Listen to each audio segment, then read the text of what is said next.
welcome to another vlog. Today's vlog is kind of different, but it is my very first vlog in my wedding planning series. If you didn't know, we just got engaged and we are officially starting wedding planning by nailing down a venue and a date. So that's what today is. Let me show you my outfit because I really like it. I'm wearing this poncho. Tell me this is not so cute. Tell me this is not the best cold weather accessory. I got it from J. Crew on their Black Friday sale and I love it. I'm just wearing a little sweater underneath my flare jeans and some cute little boots, and I have my bag packed. Instead of buying a wedding planner book, I just made my own on Canva. What is this telling me? And then once I was finished with it, I uploaded it into GoodNotes. So this is what the front page looks like, and it has budget, like everything that I could think of. I have pages for the venues that we're going to see today. I've got a bunch of questions, stuff for mood boards. So I created basically my own custom wedding planning book, and I'm sure I'm not the first person to do that, but I'm super excited about it and I think it's gonna be really super helpful. So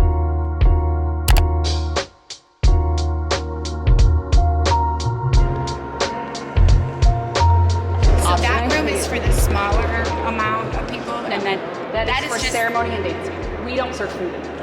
Okay, so this is the main hall. Basically, this is where the reception would be. Dinner would be over here. I love the big windows. It would come pretty bare, so like those would be different flowers because it won't be Christmas time. But other than that, we would have to do the decorations. I love how tall the ceilings are. I wonder if it would be too big for the size that we have. And then let me show you the other space. So this is where the dance floor would be. It's a smaller room. I love the ceilings. This would also be the inside ceremony space if there was bad weather. Okay. DJ would be over there. This is where the dance floor would be, but dinner would be out here and the bar because they can't have food or drinks by the art.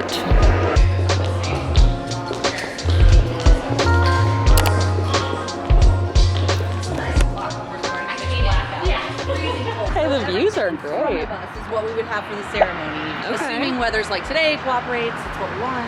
Max out here is 250, which you're thinking like 150 to 200, right? Yes, yeah. So you know how that works. And we don't have to make the weather call until like day usually 12,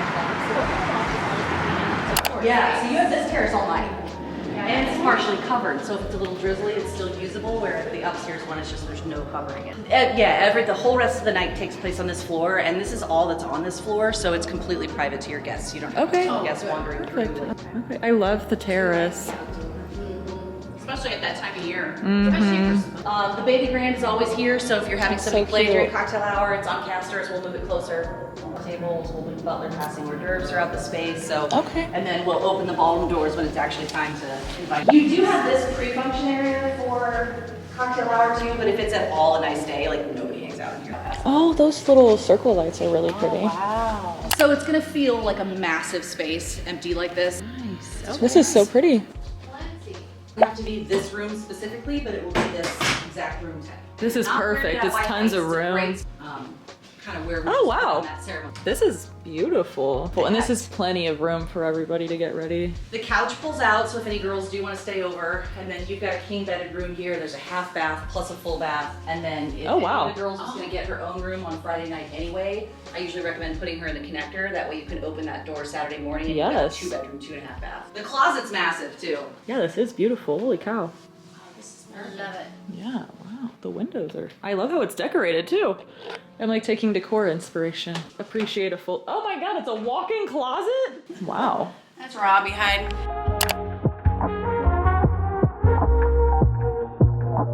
You do your ceremony inside, usually for cocktail hour, we bring everybody back here.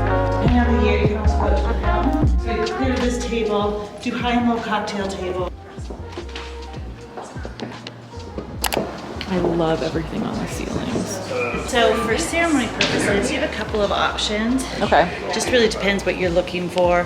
I love that they have all the greenery on the ceiling. So everything on the ceiling will stay. You guys can add to that. I've seen. Would that all be up still? Like, yes. I love that. Okay. So you can also have your cocktail hour out around the fountain area. Oh, Oh, that's cute. 5 you're looking for. If you want it to feel more outdoorsy the whole time, it's a nice option. There's stairs. Got the views.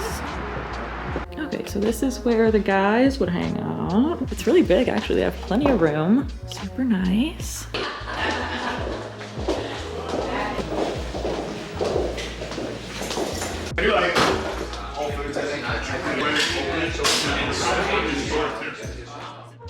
It is a few days later, but I wanted to just give you guys a little bit of an update on the venues. So we took you to the 3 venues that you guys saw, the Art Museum, the Four Seasons, and the Ritz. Immediately, we knew that the Art Museum was not going to be our choice. It was a massive space, and we're only thinking of a wedding of about 150 people. Not only would our group not fill that, you would also have to spend so much money in decor and flowers to make the space feel full. And it came with a ton of restrictions, like the dinner and the bar would have to be in separate rooms than the dance floor. You couldn't use the main bathroom, so you'd have to walk through the dance floor room to the other side of the building to get to the restrooms. You couldn't dance with a drink in your hand because of the art. You couldn't drink red wine at all. Like there was just so many restrictions. The outdoor area was fine. Like it was nice that they had an outdoor area, but it was super, super plain, and we're planning on an October wedding. So while there was trees back there, she said that like peak foliage, I don't know, peak bloom in the fall, all of those trees are yellow, like all of them. And I just don't want like a mass amount of yellow trees in the background of my ceremony. So that one was a no. It was a no. Although it is a beautiful place and we do love it, it's just a no. The second place we went to was the Four Seasons, and the entire property was absolutely stunning. The bridal suite was the most beautiful thing ever. It would have been the perfect place to get ready in the morning with all the girls. The outdoor area was stunning. It was on their rooftop terrace, or I think it was like their 6th or 7th floor terrace. The skyline was kind of cool. You could see the arch, you could see the river, but you couldn't really see much of like the cityscape, which was kind of the vibe I was going for. And even the event space was really pretty. Even though it was a ballroom, it was absolutely stunning. But again, you run into the issue of it feeling like it is just a massive space that we have to fill. And what I was looking for was a space where our group filled it up and it felt intimate, it felt lively, it didn't feel empty and wide open and spaced out. The last one that we went to was the Ritz-Carlton. We were there looking at their solarium, which is new. I think they just built it in like 2021, but it's basically like an indoor-outdoor. The max guest capacity is 150 people, so it's not some massive space. It has tons of like greenery and lights and decorations already up. You can open up those windows and you can see out into the city, and it gives you like the most beautiful sunset city view at night. They also offer cocktail hour down by the fountain, like in the middle of the city basically, which I think is super fun and like different. I've never really seen that before. And we would have the reception in the same space. So let me know if you guys want more wedding videos, because I'm for sure gonna film them. I just hope that you guys enjoy them. And follow me on TikTok. I'm making like mini wedding vlogs and videos about any like wedding planning tips and tricks or ways to save money or just any type of that stuff. There's gonna be a ton of wedding content over there, so go follow me on TikTok. It's at Miranda_Mahari. I hope you guys liked this video. I know it was a little bit different, but I had such an amazing time not only just starting the wedding planning, but bringing you guys along and being able to show you. So I love you guys. Make sure to subscribe, and I will see you in the next one. Bye.